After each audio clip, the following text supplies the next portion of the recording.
why are you carrying around the patterns and programs which you picked up as a 5-year-old? Because as I say, most people, we're growing up, biologically we're getting older. We're different from where our body's different from 10 to 15 to 20 to whatever. But emotionally or spiritually, that's on you to grow up, right? That's not, you have to do that yourself. And that's why you do naturally see people in their 30s, 40s, 50s, still emotionally 18-year-old, 15-year-old, because Yeah. so, yeah.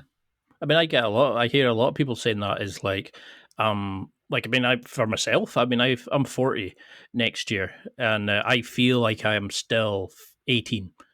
And, people say, oh, that's great. You'll be living that when you're 70, 80 year old. But I think I read somewhere about age regression and people saying it's you're stuck at the age of the trauma, and you start thinking, what happened then? And you start going, oh God, it was this, this, and this. But how do you deal with that? And then you don't really think, you think you're just living in the moment, but what you're not seeing is how your past dictates your current actions and your behaviors. How do we even start analyzing ourselves and seeing the, the disassociation from the behaviors, the personality, the parts of us that we think are like locked in stone, and start shedding those for a better version of ourselves? Yeah, that's the journey of I guess what you call spiritual growth, or an awakening, and you need help to do that. I mean, it's you do need assistance. I mean, but a lot of it is driven.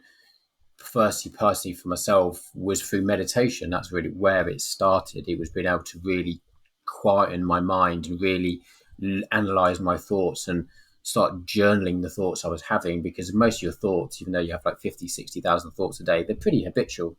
But you have to be able to understand where those sort of negative thought patterns are coming from, and be able to kind of track them and kind of stop them in their path, really. And a lot of it is around like positive mantras or positive frames, or just it's an awareness to say, oh, I'm thinking like this, I need to to flip the switch type stuff, instead of getting caught in a negative thought pattern. Then you ruminate on that, and suddenly you have this whole story which is not even true in most cases. It's just kind of built up because you mostly the stuff you fill in all the emotion and the feelings on top of it, and it kind of just, it's a snowball.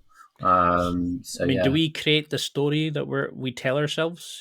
Do we give meaning to things where there isn't that there before?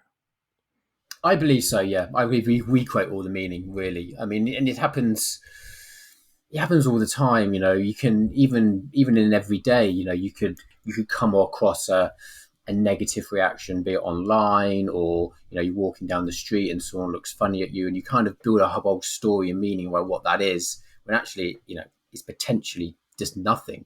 Or and so it's just being able to really be able to stop yourself from your mind running away with you, because that's what it is. The Mm. mind is a bit of a trickster. It's playing tricks on you. It's always, we still have this, brain which is, thousands of years old and stuff, and we still got we still have the animal instincts within us, and we want to be kept in a, sort of fear-based state. To be honest, we see stuff from a more of a fear-based perspective, and but we create a lot of that in our own mind.